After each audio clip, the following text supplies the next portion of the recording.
The man amongst you, please my young brothers, please don't fall for the fitna of the street, man. This deed will make a man out of you. The street will only make a thug out of you.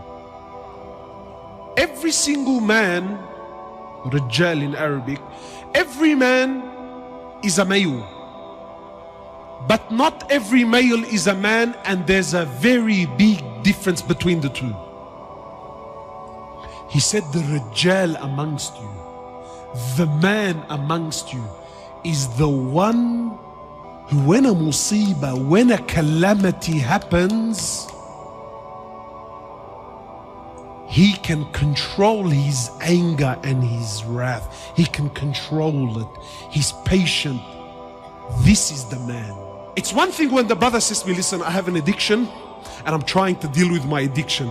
Wallahi, I will appreciate it. Look, the man knows he has a problem. No, but I have an addiction and I'm in denial about my addiction, and I try to use deen to justify my actions. So brothers will be he'll bench press 100, 120, Allahu Alam what they're bench pressing. He'll bench press amazing weight and it's recorded and Snapchatted. But the same brother cannot lift a blanket for Fajr. You know, my brothers, a Rijal is not determined by his ability to fight or his physical or this. That's not how a Rijal is determined. But for me, above all, a real man is realistic and down to earth and understands that you can't have the pie and eat it too. Have you heard this saying? It's an English saying. They say you can't have the pie and eat it too. Yeah, you can't have everything, brother. And we're trying to have everything. One of the ulama said that the difference between us and the Sahaba, you know what the difference between us and the Sahaba was? He said they only wanted Jannah. That's all they wanted. We also want Jannah. You see the difference? They only wanted Jannah. We also want Jannah. You see, a real man is realistic. A real man is realistic. A real man knows and understands that if I'm gonna be a Rijal, see, to be a man, like I said, it's not a taru. It's not something you get.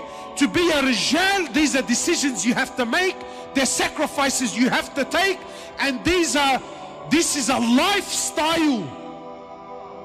It's a lifestyle that you have to live. And a real man and a real Rijal understands that if I'm gonna be a man, I can't be anything else with it.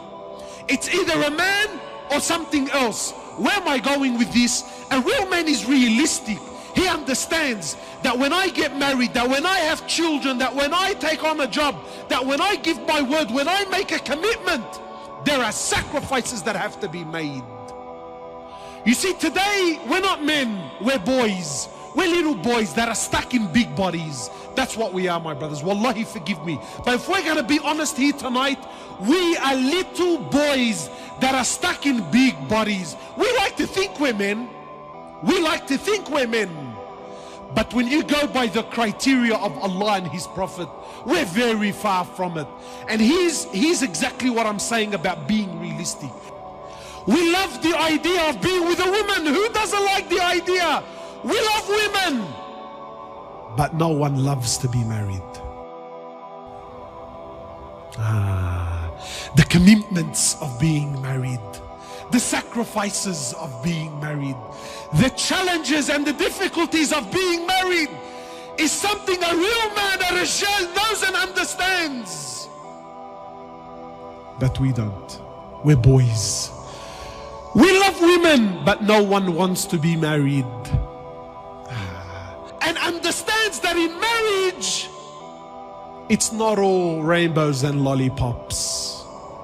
It's difficulties. Yeah, there's good times, no doubt. But there's hardship. And that's why it's half your deen. It's half your faith. We love kids, but no one wants to be a father. Your ability to have children doesn't make you a man.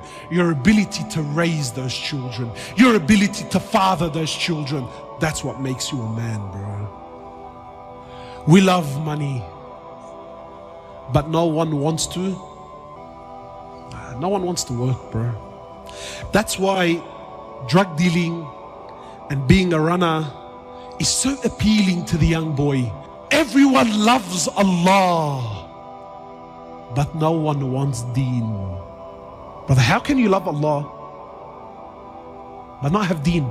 No. So now there's this sick culture. Have you noticed this culture? Brother, you don't know what's in my heart. My iman is in my heart, brother. My relationship with Allah is in my heart. So now this idea of the heart, it's very poisonous. Why? Because it comes through. Brother, do you know what's in the hearts? No, I don't know what's in the heart.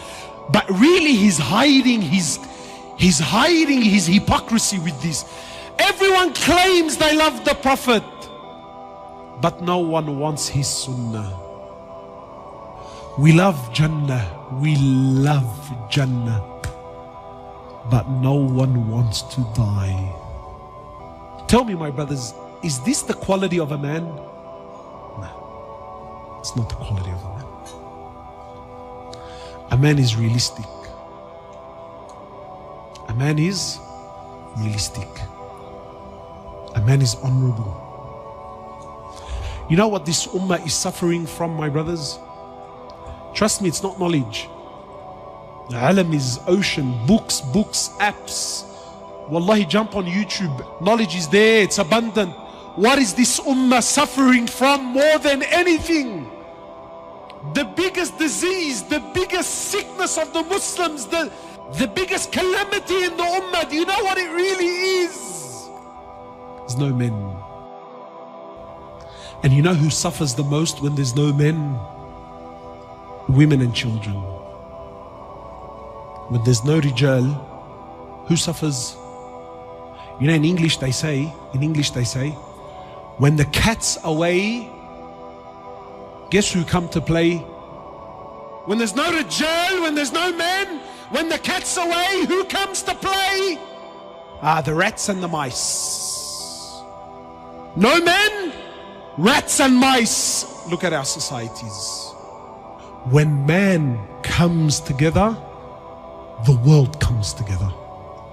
But qasam by Allah, as long as man is destroyed, this world will always be destroyed.